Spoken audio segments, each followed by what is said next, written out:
আসসালামু আলাইকুম ওয়া রাহমাতুল্লাহি ওয়া বারাকাতুহু। সম্মানিত দিনী ভাই ও বন্ধুরা, আজকের এই ভিডিওতে জানবো স্বপ্নে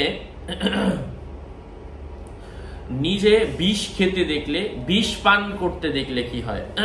আলোচনা বুঝতে সাথেই থাকবেন।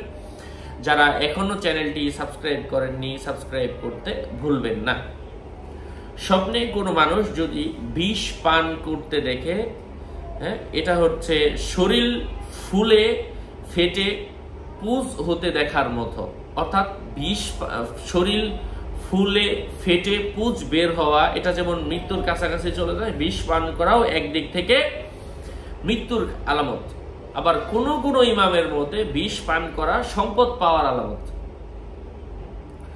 পুজ না দেখলে দুশ্চিন্তা ও দুর্দশায় পতিত হবে। বিষ খাওয়ার পর মারা না গেলে ঠিক একই ধরনের ব্যাখ্যা, অর্থাৎ সে দুশ্চিন্তা অথবা দুর্দশায়, চিন্তায়, বিভিন্ন চিন্তা তাকে হয়রানি করে ফেলবে।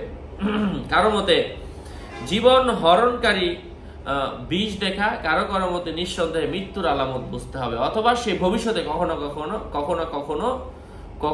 না কখনো বিষ খাওয়ার সম্ভাবনা রয়েছে। যাই হোক, স্বপ্নে যদি কোনো মানুষ তার নিকট আত্মীয়কে বিষ খেতে দেখে, এর অর্থ হচ্ছে যেই ফ্যামিলিকে দেখবে ওই ফ্যামিলিতে অশান্তির সৃষ্টি হওয়ার সম্ভাবনা রয়েছে। যদি কোনো মানুষ ঝগড়া করে,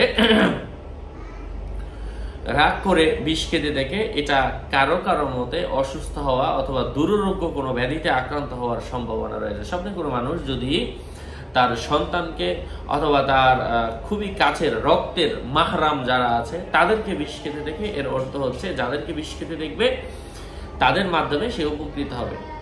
আশা করছি বুঝতে পেরেছেন। আরো আপডেট পেতে সাথেই থাকবেন। আপনাদের মঙ্গল এবং দীর্ঘায়ু কামনা করে এখানে শেষ করছি। দেখা হবে অন্য কোনো ভিডিওতে। আগামী ভিডিও আসার আগ পর্যন্ত সবাই সুস্থ থাকবেন, ভালো থাকবেন। আসসালামু আলাইকুম ওয়া রাহমাতুল্লাহি ওয়া বারাকাতুহু।